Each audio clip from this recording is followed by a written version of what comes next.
ಸತ್ವಂ ರಜಸ್ತಮ ಇತಿ ನಿರ್ಗುಣಸ್ಯ ಗುಣಸ್ತ್ರಯ ಸ್ಥಿತಿಸರ್ಗ ನಿರೋಧೇಶು ಗೃಹೀತ ಮಾಯಯ ವಿಭೋಹೋ. ಮುಂದಿನ ಶ್ಲೋಕ ತುಂಬ ಕಠಿಣವಾದದ್ದೇ. ಕಾರ್ಯಕಾರಣ ಕರ್ತೃತ್ವೇ ದ್ರವ್ಯಜ್ಞಾನ ಕ್ರಿಯಾಶ್ರಯಾ ಬದ್ಧಂತಿ ನಿತ್ಯದಾ ಮುಕ್ತಂ ಮಾಯಿನಂ ಪುರುಷಂ ಗುಣಾಃ. ಪ್ರಾಯ ಇಲ್ಲಿ ಕೂತ ಎಲ್ಲ ಜನ ಅನೇಕರು ಆಶೆ ಪಟ್ಟು ಬಂದದ್ದುಂಟು. ಭಾಗವತವನ್ನು ಕೇಳ್ತೇವೆ ಹರಿದ್ವಾರದಲ್ಲಿ, ಆದರೆ ಇದು ಏನೋ ನಡೆದಿದೆ ವಾಕ್ಯಾರ್ಥಗಳಿಲ್ಲಿ. ಭಾಗವತ ಇದು ನಾವು ಇಷ್ಟು ದಿವಸ ಇದು ಭಾಗವತವನ್ನು ಕೇಳಿಲ್ಲ, ಇದು ಭಾಗವತದಲ್ಲಿ ಇಲ್ಲದೇ ಇದ್ದ ಮಾತುಗಳನ್ನೇನೋ ಹೇಳ್ತಾ ಇದ್ದಾರೆ ಅಂತ ಅನೇಕ ಜನರಿಗೆ ಭಾವನೆ ಬಂದಿರಬಹುದು, ಏನು ಅಸಂಭವವಲ್ಲ. ಆದರೆ ನಾನು ಮಾತ್ರ ಇಷ್ಟು ಗಟ್ಟಿಯಾಗಿ ಹೇಳಬಲ್ಲೆ, ನಾನು ಭಾಗವತವನ್ನೇ ಹೇಳ್ತಾ ಇದ್ದೆ. ನಿಮ್ಮ ಭರವಸೆಗೆ ಫಾರ್ ಇನ್ಫಾರ್ಮೇಷನ್ ಆ್ಯಂಡ್ ನಾನು ಭಾಗವತವನ್ನೇ ಹೇಳ್ತಾ ಇದ್ದೆ, ಇನ್ನೇನು ಬೇರೆ ಹೇಳ್ತಾ ಇಲ್ಲ. ಅದನ್ನೇ ಹೇಳಲಿಕ್ಕೆ ಪ್ರಯತ್ನ ಮಾಡ್ತಾ ಇದ್ದೇನೆ, ಇಷ್ಟೇ. ಭಾಗವತ ಒಬ್ಬರು ನನಗೆ ಒಂದು ಸಲ ನಾನು ಭಾಗವತ ಹೇಳುವುದಾಯಿತು, ಸಪ್ತಾಹ ಹೇಳಬೇಕು ಅಂತ ಹೇಳಿದೆ. ಹೇಳುವಾಗ ಮೊದಲನೇ ದಿನ ಅವರ ಮನೆಗೆ ಹೋದಾಗ ಅವರು ನನಗೆ ಹೇಳಿದರು, ನನಗೆ I want to know the philosophy of Bhagavata. ಕಥೆ ಇರಲಿ, ನನಗೆ ಭಾಗವತ ತತ್ವಜ್ಞಾನವನ್ನು ನನಗೆ ತಿಳಿಸಿ ಅಂತ ಹೇಳಿ. ಹಾಗೆ ಕಥೆಗಳನ್ನು, ಭಕ್ತಿಯ ಮಾತುಗಳನ್ನು ನೀವು ಅನೇಕ ಬಾರಿ ಕೇಳ್ತೀರಿ. ಅನೇಕ ತತ್ವಗಳ ಮಾತುಗಳನ್ನು ಪೂರ್ಣವಾಗಿ ವಿಸ್ತಾರವಾಗಿ ಹೆಚ್ಚು ಕೇಳಲಿಕ್ಕಾಗೋದಿಲ್ಲ ಅನ್ನುವುದಕ್ಕಾಗಿ ಇಲ್ಲಿ ತತ್ವಭಾಗವತವನ್ನೇ ನಾನು ಹೆಚ್ಚು ಹೇಳ್ತಾ ಇದ್ದೀನಿ ಅಂತ ತಮ್ಮ ಅವಗಾಹನೆಗಿದ್ದರೆ ಸಾಕು.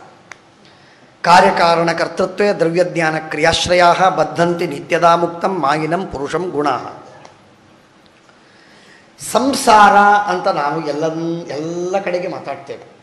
ಏನು ಮಾಡೋದು ಸಂಸಾರ, ಏನು ಮಾಡೋದು ಸಂಸಾರ ಅಂತ ಸಂಸಾರವನ್ನು ಬೈತಾ ಇರ್ತೆ, ಸದೈವ ಬೈತಾ ಇರ್ತೆ, ಅತ್ತೆ ಸೊಸೆಗೆ ಬೈದಂತೆ. ಸಂಸಾರ ಅಂದರೆ ಏನು? ಬಂಧ ಬಂಧ ಬಂಧ ಇದೆ, ಬದ್ಧನಾಗಿದ್ದೇವೆ, ಜೀವರೆಲ್ಲರೂ ಬದ್ಧರಾಗಿದ್ದಾರೆ ಅಂತ ಇರುತ್ತೆ. ಈ ಬಂಧ ಅಂದರೆ ಏನು, ಸಂಸಾರ ಅಂದರೆ ಏನು, ಇದರ ಸ್ವಲ್ಪ ವಿವೇಕವನ್ನು ತಿಳ್ಕೊಳ್ಳಿ. ಒಂದೆರಡು ನಿಮಿಷ ಇದನ್ನು ಹೇಳಿ ಈ ಶ್ಲೋಕದ ಅರ್ಥ ಹೇಳಿದ್ದೇನೆ ಅಂತ ನಾನು ತಿಳ್ಕೊಂಡು ನಿಮಗೂ ಭಾವನೆ ತರಿಸಿ ಮುಂದೆ ಹೋಗ್ತೇನೆ. ಯಾಕೆಂದರೆ ಅದರ ಪೂರ್ಣ ಅರ್ಥ ಹೇಳಲಿಕ್ಕೆ ಆಗೋದೇ ಇಲ್ಲ, ಬಹಳ ಕಷ್ಟ ಇದೆ. ಸರಳವಾಗಿ ಏನಿದೆ ಅಂದರೆ, ಸಂಸಾರ ಎಂಬ ಶಬ್ದಕ್ಕರ್ಥ ಏನು ಅಂದರೆ, ಸಂಸಾರ ಎಂಬ ಶಬ್ದಕ್ಕರ್ಥ ಒಂದು ದೇಹದಿಂದ ಇನ್ನೊಂದು ದೇಹಕ್ಕೆ ಮತ್ತು ಆ ದೇಹದಿಂದ ಮಗದೊಂದು ದೇಹಕ್ಕೆ ಹೋಗ್ತಾ ಇರೋದು, ಇದು ಸಂಸಾರ. ಒಂದು ಲೋಕದಿಂದ ಇನ್ನೊಂದು ಲೋಕಕ್ಕೆ, ಆ ಲೋಕದಿಂದ ಕೆಳಲೋಕಕ್ಕೆ, ಕೆಳಲೋಕದಿಂದ ಮಧ್ಯಲೋಕಕ್ಕೆ ಮತ್ತೆ ಹೋಗ್ತಾ ಇರೋದು, ಇದು ಸಂಸಾರ. ದೇಹದಿಂದ ದೇಹಾಂತರಕ್ಕೆ, ಲೋಕದಿಂದ ಲೋಕಾಂತರಕ್ಕೆ ಹೋಗ್ತಾ ಇರೋದು, ಬರ್ತಾ ಇರೋದು, ಇದೇ ಸಂಸಾರ. ಒಂದು ಈ ಶಬ್ದಕ್ಕೆ ಒಂದು ಅರ್ಥ, ಕನೋಟೇಷನ್ ಬೇರೆ, ಶಬ್ದಕ್ಕೆ ಅರ್ಥ ಬೇರೆ. ಇದು ನಾನು ಹೇಳ್ತಾ ಇದ್ದದ್ದು ಮೀನಿಂಗ್. ಇನ್ನೊಂದು ಬಂಧ ಎಂದರೇನು? ಬಂಧ ಎಂದರೇನು? ಬಂಧ ಅಂದರೆ ಕಟ್ಟೋದು. ಏನನ್ನು ಕಟ್ಟೋದು?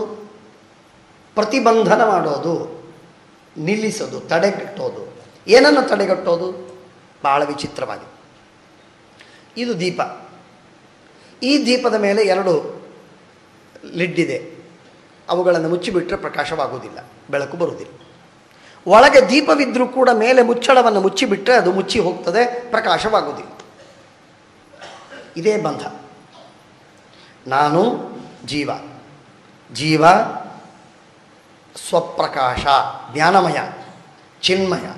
ಚಿನ್ಮಯನಾದದ್ದರಿಂದ ಅವನು ಯಾವಾಗಲೂ ಜ್ಞಾನರೂಪ, ಜ್ಞಾನರೂಪನಾದದ್ದರಿಂದ ಅವನಲ್ಲಿ ಇರುವ ತಾನು ತನ್ನನ್ನು ತಿಳಿಯಬೇಕು, ತನ್ನಲ್ಲಿರುವ ಗುಣಗಳನ್ನು ತಿಳಿದುಕೊಳ್ಳಬೇಕು. ತನ್ನನ್ನು ತಾನು ತಿಳಿದುಕೊಳ್ಳಬೇಕು, ತನ್ನಲ್ಲಿರುವ ಗುಣಗಳನ್ನು ತಿಳಿದುಕೊಳ್ಳುವ ಅರ್ಹತೆ ಅವನಿಗೆ ಇದೆ. ಆದರೆ ಆ ಜ್ಞಾನವಿದ್ದರೂ ಅದನ್ನು ಮುಚ್ಚಿ ಹಾಕುವಂತೆ ಅನೇಕ ದ್ರವ್ಯಗಳು, ಅನೇಕ ವಸ್ತುಗಳು ಅವನಿಗೆ ಆವರಣವಾಗಿ ನಿಂತಿವೆ. ಆವರಣವಾಗಿದ್ದದ್ದರಿಂದಾಗಿ ಅವನಿಗೆ ಒಳಗಿರುವ ತನ್ನ ಸ್ವರೂಪವನ್ನು ತಾನು ತಿಳಿದುಕೊಳ್ಳಲಾಗದಂತೆ ಆಗಿದೆ, ಇದ್ದದ್ದನ್ನು ಅನುಭವಿಸಲಾಗದಂತೆ ಆಗಿದೆ. ಒಬ್ಬ ಶ್ರೀಮಂತ ತಾನು ಕೋಟ್ಯಾಂತರ ಸಂಪಾದನೆಯನ್ನು ಮಾಡಿದ, ಮಗನ ಹೆಸರಲ್ಲಿ ಇಡುವುದು ಸಾಧ್ಯವಾಗಲಿಲ್ಲ. ಆದ್ದರಿಂದ ಮೊಮ್ಮಗನ ಹೆಸರಲ್ಲಿ ಟ್ರಸ್ಟ್ ಮಾಡಿ ಇಟ್ಟ. ಅವನು 30 ವರ್ಷವಾದ ಮೇಲೆ ದೊಡ್ಡವನಾಗಿ ತಿಳುವಳಿಕೆ ಬಂದಾಗ ಅವನಿಗೆ ಆಪರೇಟ್ ಮಾಡಲಿಕ್ಕೆ ಅದರ ಟ್ರಸ್ಟಿನ ಹಣವನ್ನು ವಿನಿಯೋಗ ಮಾಡಲಿಕ್ಕೆ ಬರಬೇಕು ಅಂತ ವಿಲ್ಲು ಬರೆದು ಇಟ್ಟಂತೆ. ಹಾಗೆ ನಮ್ಮ ಅವಸ್ಥೆ ಇದೆ. ಹಣ ಇದ್ದರೂ ಬಳಸುವಂತಿಲ್ಲ, ಅರ್ಹತೆ ಬಂದಿಲ್ಲ. ಹಾಗೆ ಭಂಡಾರ ಇದೆ, ಬೀಗ ಹಾಕಿದೆ, ಬೀಗ ಹಾಕಿ ಒಳಗೆ ಆಸ್ತಿ ಪಾಸ್ತಿಗಳ ಒಳಗೆಲ್ಲ ಇದೆ, ಹೊರಗೆ ತೆಗೆಯುವಂತಿಲ್ಲ.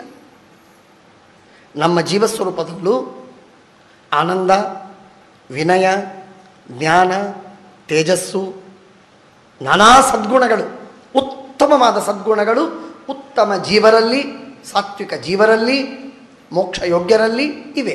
ಆ ಇದ್ದ ಗುಣಗಳು ಯಾವುದೂ ಪ್ರಕಟವಾಗ್ತಾ ಇಲ್ಲ. ಬರೀ ಅಹಂಕಾರ, ದುಃಖ, ನಾನಾ ವಿಧವಾದ ಕ್ಲೇಶ, ಅಜ್ಞಾನ, ಸಿಟ್ಟು, ಈ ದುರ್ಗುಣಗಳೇ ಪ್ರಕಟವಾಗ್ತಾ ಇವೆ.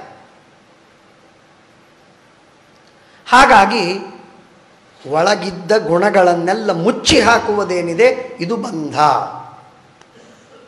ಜೀವನ ಸ್ವರೂಪದಲ್ಲಿ ಇರುವ ಗುಣಗಳನ್ನೆಲ್ಲ, ಸದ್ಗುಣಗಳನ್ನೆಲ್ಲ ಮುಚ್ಚಿ ಹಾಕುವುದು ಬಂಧ.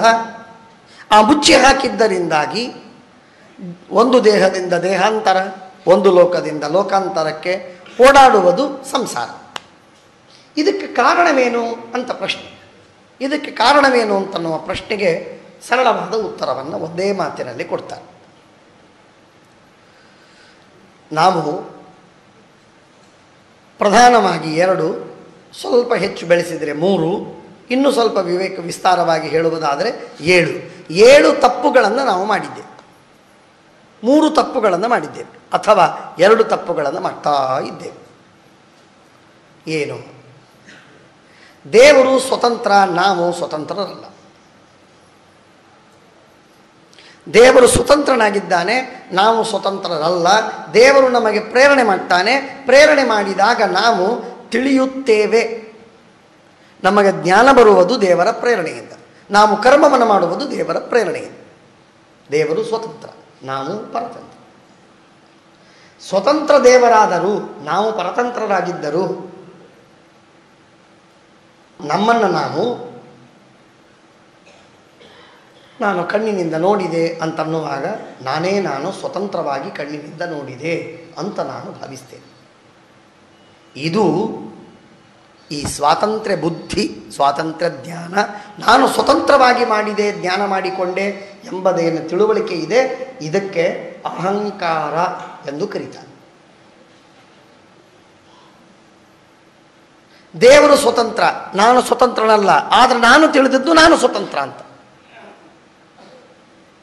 ದೇವರು ಸ್ವತಂತ್ರ, ನಾನು ಸ್ವತಂತ್ರನಲ್ಲ, ಆದರೆ ನಾನು ಸ್ವತಂತ್ರ ಅಂತ ತಿಳಿದರೆ ನಾನೇ ದೇವರು ಅಂತ ಹೇಳಿಕೊಂಡಂತೆ ಆಯಿತು. ಹಾಗೆ ತಿಳಿದದ್ದಕ್ಕಾಗಿ ದೇವರು ಕೋಪಿಸಿಕೊಂಡ. ರಾಜ ಎಲ್ಲೋ ಹೊರಗೆ ಹೋದಾಗ ರಾಜನ ಅಧಿಕಾರದಲ್ಲಿ ಕೂತ್ಕೊಂಡು ತಾನೇ ಎಲ್ಲ ಆದೇಶಗಳನ್ನು ಮಾಡುವುದು, ಎಲ್ಲ ಕೆಲಸಗಳನ್ನು ಮಾಡುವುದು, ಎಲ್ಲ ಭೋಗಗಳನ್ನು ಮಾಡುವುದಕ್ಕೆ ಆರಂಭ ಮಾಡಿದರೆ ರಾಜನಿಗೆ ಕೋಪ ಬರುವುದಿಲ್ಲ. ಹಾಗೆ ಅದಲ್ಲದೆ ಕರ್ಮವನ್ನು ಮಾಡುವಾಗ ನಾನು ಕರ್ಮವನ್ನು ಮಾಡುವುದಲ್ಲ, ದೇವರು ಮಾಡಿಸ್ತಾನೆ. ಸ್ವತಂತ್ರ ದೇವರು, ನಾನು ಪರತಂತ್ರ. ಆದರೆ ನಾನು ಪರತಂತ್ರ ಎಂದು ತಿಳಿಯದೆ, ದೇವರು ಸ್ವತಂತ್ರ ಎಂದು ತಿಳಿಯದೆ, ನಾನೇ ಸ್ವತಂತ್ರ ಎಂದು ನಾನು ಭಾವಿಸಿದ್ದಕ್ಕಾಗಿ, ಭ್ರಮಿಸಿದ್ದಕ್ಕಾಗಿ ದೇವರು ಕೋಪಿಸಿಕೊಂಡ. ಅಂದರೆ ಜ್ಞಾನದ ವಿಷಯದಲ್ಲಿ ನಾನು ಸ್ವತಂತ್ರ ಎಂದು ತಿಳಿದೆ, ಕರ್ಮದ ವಿಷಯದಲ್ಲಿ ನಾನು ಸ್ವತಂತ್ರ ಎಂದು ತಿಳಿದೆ. ಜ್ಞಾನದ ವಿಷಯದಲ್ಲಿ ಹಾಗೂ ಕರ್ಮದ ವಿಷಯದಲ್ಲಿ ನನ್ನನ್ನು ನಾನು ಸ್ವತಂತ್ರ ಎಂದು ತಿಳಿದದ್ದಕ್ಕಾಗಿ ದೇವರಿಗೆ ಕೋಪ ಬಂತು. ದೇವರು ನಮ್ಮನ್ನು ಸಂಸಾರದಲ್ಲಿ ಇಟ್ಟ. ಇದು ಒಂದು ತಪ್ಪು ಅಥವಾ 2 ತಪ್ಪು. ಇನ್ನೊಂದು ಅಂಶವಿದೆ. ಈ ದೇಹೇಂದ್ರಿಯ ಮನಸ್ಸುಗಳು ನಮ್ಮದಲ್ಲ. ಈ ಜಗತ್ತಿನ ಮನೆ, ಹೆಂಡತಿ, ಮಕ್ಕಳು, ಐಶ್ವರ್ಯ, ಸಂಪತ್ತು ಇತ್ಯಾದಿಗಳು ಯಾವುದೂ ನನ್ನದಲ್ಲ. ನನ್ನದಲ್ಲದ ವಸ್ತುವನ್ನು, ಅದೆಲ್ಲ ದೇವರದು, ಎಲ್ಲವೂ ದೇವರು. ನಾನೇ ದೇವರವ. ಹಾಗಾದರೆ ಯಾವುದು ನಮ್ಮದು? ಯಾವುದೂ ನಮ್ಮದಲ್ಲ, ಎಲ್ಲ ದೇವರದು. ಎಲ್ಲವೂ ದೇವರದಾದದ್ದರಿಂದ ಅದನ್ನು ದೇವರದು ಎಂದು ತಿಳಿಬೇಕಾಗಿತ್ತು. ದೇವರು ಇದಕ್ಕೆ ಸ್ವಾಮಿ ಎಂದು ತಿಳಿಬೇಕಾಗಿತ್ತು. ದೇವರು ಇದಕ್ಕೆ ಒಡೆಯ ಅಂತ ತಿಳಿಬೇಕಾಗಿದೆ. ತಿಳಿಲಿಲ್ಲ.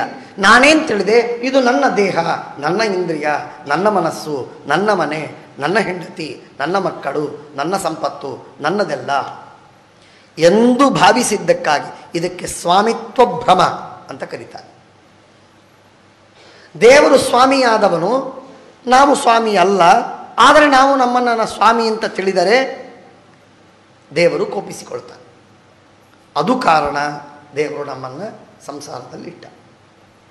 ಈ ಸ್ವಾಮಿತ್ವ ಭ್ರಮಕ್ಕೆ ಹೆಸರೇನು? ಮಮಕಾರ. ಮಮ ಮಮ, ನನ್ನದು ನನ್ನದು ಅಂದರೆ ನಾನು ಅದಕ್ಕೆ ಸ್ವಾಮಿ. ಹಾಗಾಗಿ ಇದು ಈ ಮಮಕಾರ ಮತ್ತೆ ಎರಡು ವಿಧವಾದ, ಟೂ ಫೋಲ್ಡ್. ಒಂದು ಇಂದ್ರಿಯಗಳ ಮೇಲೆ ಸ್ವಾಮಿತ್ವ, ಅದಕ್ಕೆ ಕಾರಕ ಸ್ವಾಮಿತ್ವ ಅಂತ ಕರೀತಾರೆ. ಮತ್ತೊಂದು ಫಲದ ಮೇಲೆ ಸ್ವಾಮಿತ್ವ. ಈ ಕಾರಕ ಸ್ವಾಮಿತ್ವ, ಫಲಸ್ವಾಮಿತ್ವ ಎರಡನ್ನು ನಾವು ತಿಳಿದಿದ್ದಕ್ಕಾಗಿ ಎರಡಕ್ಕೂ ದೇವರೇ ಸ್ವಾಮಿ, ಸರ್ವಕ್ಕೂ ದೇವರೇ ಸ್ವಾಮಿ, ಎಲ್ಲಕ್ಕೂ ದೇವರೇ ಸ್ವಾಮಿಯಾಗಿದ್ದರೂ ಕೂಡ ನಾನು ಆ ಕಾರಕಗಳಿಗೆ ಹಾಗೂ ಫಲಕ್ಕೆ ಸ್ವಾಮಿ ಎಂದು ತಿಳಿದಿದ್ದಕ್ಕಾಗಿ ನನಗೆ ದೇವರ ಕೋಪದಿಂದ ನನಗೆ ಸಂಸಾರ ಬಂತು. ಆದ್ದರಿಂದ ಯಾವ ವ್ಯಕ್ತಿ ಬಾಯಿಯಿಂದಲ್ಲ, ಶಬ್ದದಿಂದಲ್ಲ, ಮಾತಾಡಿಯಲ್ಲ, ವಸ್ತುತಃ ಅನುಭವಿಸಿ ದೇವರು ನನಗೆ ಪ್ರೇರಣೆ ಮಾಡ್ತಾ ಇದ್ದಾನೆ, ದೇವರ ಪ್ರೇರಣೆಯಿಂದ ನಾನು ಕರ್ಮವನ್ನು ಮಾಡ್ತಾ ಇದ್ದೇನೆ, ನನಗೆ ಕಿಂಚಿತ್ತೂ ಸ್ವಾತಂತ್ರ್ಯವಿಲ್ಲ ಅಂತ ಯಾರಿಗೆ ಸಾಕ್ಷಾತ್ಕಾರವಾಗಿದೆ ಅವನು ಯಾವ ಕರ್ಮವನ್ನು ಮಾಡಿದರೂ ಅವನಿಗೆ ಬಂಧಕವಾಗುವುದಿಲ್ಲದು. ನಾವು ಮಾಡಿದ್ದೇನು ಅಂತಂದರೆ ನಾನು ಮಾಡ್ತೇನೆ ಎಂಬ ಸ್ವಾತಂತ್ರ್ಯ ಬುದ್ಧಿಯಿಂದ ಸ್ವತಂತ್ರವಾಗಿ ಜ್ಞಾನವನ್ನು, ಸ್ವತಂತ್ರವಾಗಿ ಕರ್ಮವನ್ನು ಮಾಡ್ತೇನೆ ಎಂದು ಭಾವಿಸಿ ನಾನು ಕಾರಕಸ್ವಾಮಿ ಫಲಸ್ವಾಮಿ ಎಂಬುದಾಗಿ ತಿಳಿದು ಇದ್ದದ್ದಕ್ಕಾಗಿ ದೇವರ ಕೋಪಕ್ಕೆ ನಾನು ತುತ್ತಾಗಿ ವಿಷಯನಾಗಿ ನಾನು ಮಾಡುವ ಕರ್ಮಗಳೆಲ್ಲ ನನಗೆ ಬಂಧಕವಾಗುವಂತೆ ಆಯಿತು. ನಾನು ಮಾಡುವ ಕರ್ಮಗಳೆಲ್ಲ ಬಂಧಕವಾಗುವಂತೆ ಆದದ್ದು. ಒಳ್ಳೆಯ ಕರ್ಮಗಳು ನಮಗೆ ಬಂಧಕವಾಯಿತು, ಕೆಟ್ಟದ್ದಂತೂ ದುಃಖವನ್ನು ಕೊಡುವುದೇ ವಿಚಾರವಿಲ್ಲ. ಒಳ್ಳೆಯ ಕರ್ಮವೇನು? ದಾನ ಧರ್ಮವನ್ನು ಮಾಡಿದೆ. ದಾನ ಧರ್ಮವನ್ನು ಮಾಡಿದರೆ ಆಗೋದೇನು ನೋಡಿ. ಎರಡು ಲಕ್ಷಣ, ಎರಡು ದ್ವಾರಗಳನ್ನು ತಿಳಿರಿ, ಎರಡು ಮಾರ್ಗಗಳು. ಏಕಾದಶಿ ದಿವಸ ದಾನವನ್ನು ಕೊಟ್ಟದ್ದಾಯಿತು. ಅಕ್ಕಿ, ಮೊಸರು, ದಧಿವ್ರತ ಮುಗಿತು, ಮೊಸರಿನ ದಾನವನ್ನು ಮಾಡಿದ್ದಾಯಿತು ಇತ್ಯಾದಿ. ದಕ್ಷಿಣೆ ದಾನವನ್ನು ಮಾಡುವಾಗ ನಾನು ಸ್ವತಂತ್ರವಾಗಿ ಇದು ನನ್ನ ಹಣ, ಇದು ನನ್ನ ಹಣ, ಇದು ನಂದೇ, ಇದು ಮೊಸರು ನಂದೇ ಅಂತ ಹೇಳಿ ಅದನ್ನು ತಿಳಿದು ಸ್ವಾಮಿತ್ವ ಬುದ್ಧಿಯನ್ನು ತಿಳಿದು ಸ್ವಾತಂತ್ರ್ಯವನ್ನು ತಿಳಿದು ನಾನು ದಾನವನ್ನು ಕೊಟ್ಟಾಗ ಆ ಮೊಸರು ನಾನು ಕೊಟ್ಟದ್ದರಿಂದ ನನಗೇನಾಯಿತು? ಜನ್ಮ ಜನ್ಮಾಂತರಕ್ಕೆ ನನಗೆ ಮೊಸರು ಸಿಕ್ಕಿತು. ಆ ಮೊಸರು ತಿನ್ನುವ ಭೋಗಿಸುವುದಕ್ಕಾಗಿ ನಾನು ಜನ್ಮ ಜನ್ಮಾಂತರವನ್ನು ಪಡೆಯುವುದಾಯಿತು, ಸಂಸಾರವಾಯಿತು. ಲೋಕಾಂತರಗಳಿಗೆ ತಿರುಗಿದ್ದಾಯಿತು, ಜನ್ಮ ಜನ್ಮಾಂತರಗಳಿಗೆ ಹೋದದ್ದಾಯಿತು. ಯಾಕೆಂದ್ರೆ ಮೊಸರು ಕೊಟ್ಟಿ. ಏನಂತ ಕೊಟ್ಟಿ? ನಂದು ನಾನು ಕೊಟ್ಟಿದ್ದೇನೆ, ಸ್ವತಂತ್ರ ನಾನು, ನಂದು ನಾನು ಸ್ವಾಮಿ. ಅದಕ್ಕೆ ನನ್ನದು ಎಂಬುದಾಗಿ ಸ್ವಾಮಿತ್ವ ಬುದ್ಧಿ, ನಾನು ಕೊಟ್ಟೆ ಎಂಬ ಸ್ವಾತಂತ್ರ್ಯ ಬುದ್ಧಿ, ಈ ಸ್ವಾತಂತ್ರ್ಯ ಸ್ವಾಮಿತ್ವ ಬುದ್ಧಿಗಳಿಂದ ನಾವು ಕೊಟ್ಟದ್ದಕ್ಕಾಗಿ ದೇವರು ಕೋಪಿಸಿಕೊಂಡದ್ದಕ್ಕಾಗಿ ನಾನು ಕೊಟ್ಟ ಮೊಸರಿನ ದಾನದಿಂದ ನನಗೇನು ಬಂದದ್ದಾಯಿತು ಅಂದರೆ ಜನ್ಮ ಜನ್ಮಾಂತರದಲ್ಲಿ ಒಳ್ಳೆ ಗಟ್ಟಿ ಮೊಸರನ್ನು ತಿನ್ನುವುದಕ್ಕೆ ಸೌಭಾಗ್ಯ ಸಿಕ್ಕಿತು. ಆದರೆ ಎಷ್ಟು ನಾನು ಮೊಸರಿನ ದಾನವನ್ನು ಮಾಡಿದೆನೋ ಅಷ್ಟು ನನಗೆ ಮೊಸರಿನ ಭೋಗವಾಯಿತು. ಮೊಸರಿನ ಭೋಗ ಅಷ್ಟು ನನಗಾಗಬೇಕಾದರೆ ಅಷ್ಟನ್ನು ತಿನ್ನುವುದಕ್ಕೆ ಜನ್ಮವನ್ನು ತಾಳಬೇಕಲ್ಲ. ಜನ್ಮವನ್ನು ತಾಳಬೇಕು ಅಂದರೆ ಸಂಸಾರದಲ್ಲಿ ಉಳಿಬೇಕು. ಏವಂಚ ಸ್ವಾತಂತ್ರ್ಯ ಬುದ್ಧಿಯಿಂದ ಸ್ವಾಮಿತ್ವ ಬುದ್ಧಿಯಿಂದ ಮಾಡಿದ ಕರ್ಮಗಳೆಲ್ಲವೂ ಕೂಡ ವಿಹಿತ ಕರ್ಮ, ಪುಣ್ಯಕರ್ಮವಾಗಿದ್ದರೂ ಅವು ಮತ್ತೆ ಮತ್ತೆ ಮತ್ತೆ ಮತ್ತೆ ನನಗೆ ಜನ್ಮವನ್ನು ತಂದು ಕೊಡ್ತವೆ. ಅರ್ಥವಾಯ್ತಲ್ಲ? ಪುಣ್ಯದಿಂದ ಸಂಸಾರ ಬರೋದು ಹೇಗೆ ಅಂದರೆ ಹೀಗೆ. ಪುಣ್ಯ ನಮಗೆ ಏನು ಮಾಡ್ತದೆ? ಸುಖವನ್ನು ಭೋಗಿಸುವುದಕ್ಕೆ ಅವಕಾಶ ಮಾಡಿಕೊಡ್ತದೆ. ಆ ಸುಖ ಭೋಗ ಮಾಡಬೇಕಾದ್ರೆ ಜನ್ಮಾಂತರವನ್ನು ತಾಳಬೇಕು. ಏಕಾದಶಿ, ಹರಿದ್ವಾರ, ಪ್ರೋಷ್ಠಪದಿ, ಭಾಗವತ ಕೇಳ್ತಾ ಇದ್ದೀವಿ, ಗಂಗಾ ಸನ್ನಿಧಾನ, ಮೊಸರಿನ ದಾನ, ಎಂಥ ಪುಣ್ಯ. ಆ ಮೊಸರಿನ ದಾನ ಮುಂಬೈಯಲ್ಲಿ, ಪುಣೆಯಲ್ಲಿ, ಬೆಂಗಳೂರಲ್ಲಿ ಮೊಸರಿನ ದಾನ ಮಾಡಿದರೆ 10 ಜನ್ಮ ಬರ್ತಿದ್ರೆ ಇಲ್ಲಿ ಒಂದು 100 ಜನ್ಮ ಬರಬೇಕು. ಯಾಕಂದರೆ 100 ಜನ್ಮದಲ್ಲಿ ನಿತ್ಯ ಮೊಸರಿನ ತಿನ್ನುವಷ್ಟು ಭೋಗ ಮಾಡುವುದಕ್ಕೆ ಪುಣ್ಯ ಬಂದೋಯ್ತು. ಅಂದರೆ 100 ಜನ್ಮ ಹೆಚ್ಚು ಬಂತಿದ್ದು. ಕ್ಯಾ ಬಾತ್ ಹೈ. ಹಾಗಾಗಿ ಇದು ಸಂಸಾರಕ್ಕೆ ಮತ್ತೆ ಇಟ್ ಈಸ್ ಪರ್ಪೆಚುವೇಟಿಂಗ್ ದ ಸಂಸಾರ. ದುರ್ದೈವ ಇದು. ಇದಕ್ಕೇನು ಮಾಡಬೇಕು ಅಂತಂದರೆ, ಇದೆಲ್ಲ ದೋಷ ಬಂದದ್ದು ಎಲ್ಲಿಂದ ಅಂತಂದರೆ, ಎಲ್ಲಿಂದ ದೋಷ ಬಂದದ್ದು ಅಂದರೆ ಆ ಸ್ವಾತಂತ್ರ್ಯ ಬುದ್ಧಿ, ಸ್ವಾಮಿತ್ವ ಬುದ್ಧಿ. ನಾನು ಸ್ವತಂತ್ರವಾಗಿ ಕೊಟ್ಟೆ ಎನ್ನುವ ತಿಳುವಳಿಕೆ. ಅದನ್ನು ಕಟ್ಟು ಮಾಡಿ, ಕರ್ಮ ಬೇಕಾದಷ್ಟು ಮಾಡಿ. ನಾನು ಕೊಟ್ಟದ್ದಲ್ಲ, ದೇವರು ಕೊಟ್ಟ. ಮನಸ್ಸಿನಲ್ಲಿ ಹೇಳುವುದಕ್ಕಲ್ಲ, ನಾವೇನು ಕೊಡ್ತೀವಿ ರೀ ಸ್ವಾಮಿ ಅಂತ ಅನ್ನೋದು ಕೊಡೋದು. ಅಟ್ಟಹಾಸ ಮಾಡಿ ಕೊಡ್ತೀವಿ, ಒಳಗೆ ನಾನೇ ಕೊಟ್ಟದ್ದು, ಇವ್ರು ಯಾರೇ ಕೊಟ್ಟಿದ್ದಾರೆ, ಇನ್ಯಾರಿಲ್ಲ ಇವರಿಗೆ ಗತಿ, ನಾನೇ ಕೊಡ್ತಾ ಇದ್ದದ್ದು ಅಂತ ಅನ್ನೋದು ಮನಸ್ಸಿನೊಳಗೆ ಅಂದ್ಕೊಂಡು ಕೊಡೋದು. ಹೇಳೋದು ಮಾತ್ರ ಎಲ್ಲ ದೇವರು. ಏನು ನಾಟಕ ಮಾಡ್ತೀವಿ? ಶಬ್ದದಿಂದ ನಾಟಕವನ್ನು ಮುಚ್ಚಲಿಕ್ಕಾಗುವುದಿಲ್ಲ, ಮೋಸವನ್ನು ಮುಚ್ಚಲಿಕ್ಕಾಗುವುದಿಲ್ಲ ದೇವರಿಗೆ. ದೇವರು ಚಿತ್ತವನ್ನು ಬಲ್ಲ. ಹಾಗಾಗಿ ಸ್ವಾತಂತ್ರ್ಯ ಬುದ್ಧಿ ಹೋದರೆ, ಸ್ವಾಮಿತ್ವ ಬುದ್ಧಿ ಹಾಕಿದರೆ, ಆಗ ನಾವು ಮಾಡುವ ಕರ್ಮಗಳು ನಮಗೆ ಬಂಧಕವಾಗದೇ ಶುದ್ಧವಾದ ಕರ್ಮವಾಗ್ತವೆ. ಆ ಶುದ್ಧವಾದ ಕರ್ಮಗಳು ಏನಾಗ್ತವೆ? ಹಾಗಾದರೆ ಅವು ಸಂಸಾರಕ್ಕೆ ಕಾರಣವಲ್ಲ ಅಂದರೆ ಇನ್ನೆಲ್ಲಿ ಹೋಗಬೇಕವು? ಮೋಕ್ಷಕ್ಕೆ ಕಾರಣವಾಗಬೇಕು. ಮೊಸರು ಕೊಟ್ಟದ್ದು ಮೋಕ್ಷಕ್ಕೆ ಕಾರಣವಾಗೋದು ಹೇಗೆ? ಮೊಸರು ಕೊಟ್ಟದ್ದು ಮೋಕ್ಷಕ್ಕೆ ಕಾರಣವಾಗ್ತದೆ. ಹೇಗೆ ಮೋಕ್ಷಕ್ಕೆ ಕಾರಣವಾಗ್ತದೆ ಅಂತಂದರೆ, ಈಗ ಒಂದು ಸ್ವಲ್ಪ ತಿಳಿರಿ. 2 ಥರ. ನೀವು ಜಿಜ್ಞಾಸುಗಳಾದ್ದರಿಂದ ಇನ್ನೂ ಅಪರೋಕ್ಷ ಜ್ಞಾನವಾಗಿಲ್ಲ ಅಂತ ನಾನು ತಿಳಿದ್ದೀನಿ, ಆಗಿರ್ಬೋದು, ಗೊತ್ತಿಲ್ಲ ನನಗೆ. ಅಪರೋಕ್ಷ ಜ್ಞಾನಿಗಳಲ್ಲದೆ ಇರತಕ್ಕಂತಹ ತಾವೆಲ್ಲ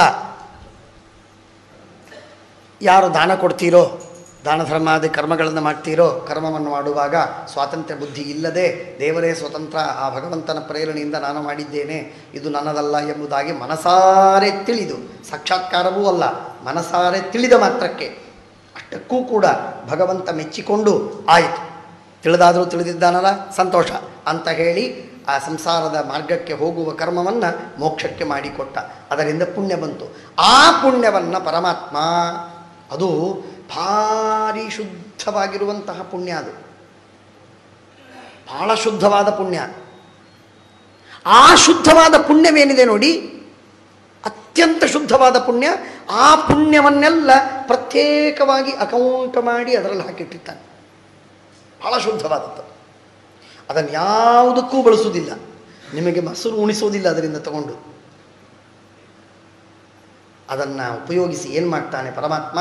ತಾನು ಪ್ರಸನ್ನನಾಗಿ ದೇವತೆಗಳಿಗೆ ಸಂತೋಷಗೊಳಿಸಿ ಆ ಪುಣ್ಯದಿಂದ ನಮ್ಮ ಚಿತ್ತವನ್ನು ಶುದ್ಧ ಮಾಡಿ ಮನಸ್ಸು ನಿರ್ಮಲವಾಗಿ ಮಾಡುವಂತೆ ಮಾಡಿ ಅದರಿಂದ ಗುರುಗಳನ್ನು ಹೊಂದಿಸಿಕೊಡ್ತಾನೆ, ಗುರುಗಳಲ್ಲಿ ಪಾಠ ಓದಿಸ್ತಾನೆ, ಗುರುಗಳ ಉಪದೇಶ ಮಾಡಿಸ್ತಾನೆ, ಉಪದೇಶ ಮಾಡಿದ್ದು ತಿಳಿಯುವಂತೆ ಮಾಡ್ತಾನೆ, ತಿಳಿದಿದ್ದು ನೆನಪಾಗುವಂತೆ ಮಾಡ್ತಾನೆ, ಅದರಲ್ಲಿ ವಿಶ್ವಾಸ ಬರುವಂತೆ ಮಾಡ್ತಾನೆ, ಅದರಿಂದ ಧ್ಯಾನ ಮಾಡುವಂತೆ ಮಾಡ್ತಾನೆ, ತನ್ನ ದರ್ಶನವನ್ನು ಭಕ್ತಿ ಹೆಚ್ಚಾಗುವಂತೆ ಮಾಡ್ತಾನೆ, ತನ್ನ ದರ್ಶನವನ್ನು ಕೊಡ್ತಾನೆ.